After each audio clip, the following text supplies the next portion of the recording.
وَقُلْ لِلْمُؤْمِنَاتِ يَغْضُضْنَ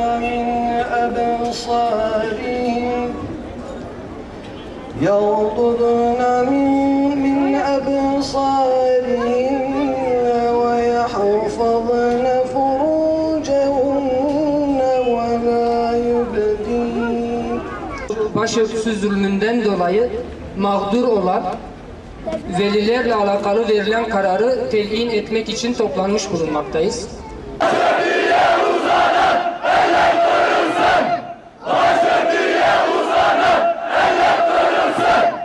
Öncelikle ben Bursa'dan başlamak istiyorum. Biz Bursa'da İl Milli Eğitim Müdürlüğü'nün kapısına kadar gittik, bizi geri çevirdi. Bir gün boyunca akşam saat 5'e kadar ikinci sefer gidişimizde bekledik ve o gelmeden biz gitmeyeceğiz dedik.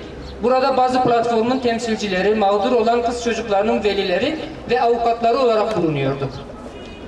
Bizim gitmeyeceğimizi gören İl Milli Eğitim Müdürü geldi ve açık net bize şu cümleyi kullandı. Evet, doğrudur. Kız çocukları başörtüsüyle hukuken okuyabilirler. Ama biz okumalarını istemiyoruz. Zalimler için yaşasın cehennem! Zalimler için yaşasın cehennem!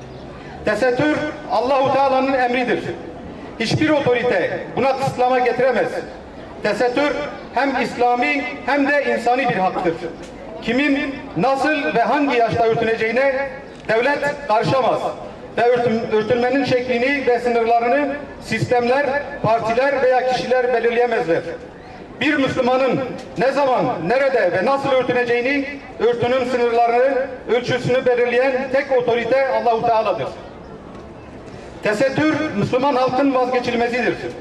Bizler çocuklarımızın okumalarını istiyor ve cehaleti en büyük düşman olarak görüyoruz. Tesettür, İlköğretim ve üniversiteler dahil olmak üzere toplumsal hayatın her alanında serbest bırakılmalıdır. Zorunlu olan ilköğretimde eğitimi engelleyenler, başörtülü diye öğrenciyi okula almayanlar ve sınıftan çıkaranlar yasal olarak suç işlemektedirler. Eğitimi engellemenin kanunen cezası belli olduğu halde öğrencilerin eğitimine zorla engel olanlar, okula almayanlar ve okul kapısında öğrenci velilerine istediğin yere şikayet et diyen güvenlik güçleri bu hukuksuzlukta bulunma cesaretini nereden alıyorlar? Arkalarında bu hukuksuzluğu örtbas eden derin bir gücün olduğuna inanıyoruz. Böyle derin bir güç olmasa mahkemede evet ben okula almadım diye itirafta bulunan okul idarecileri nasıl serbest bırakılır da veliler cezalandırılabilir? Eğitime engel olanlar suçlu iken mağdur olarak suçlanıyorlar.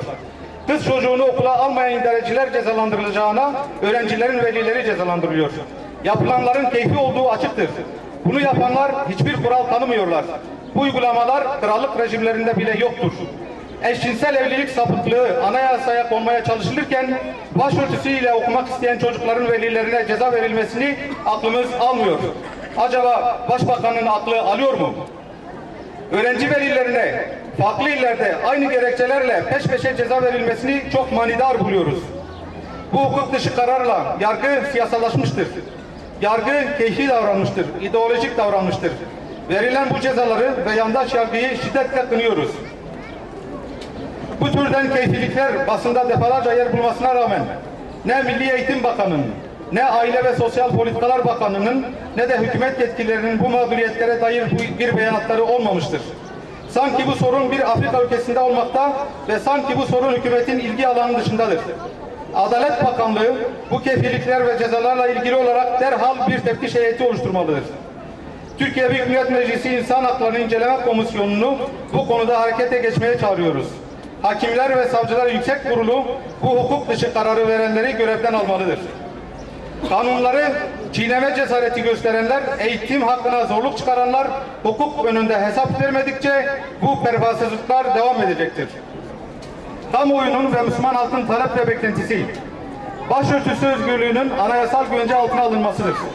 Bunun için yeni anayasaya genel ahlaka ve adaba aykırı olmamak şartıyla toplumsal hayatın her alanında kılık kıyafet serbesttir. Bu hak yasalarla dahi sınırlanamaz şeklinde bir madde eklenmelidir.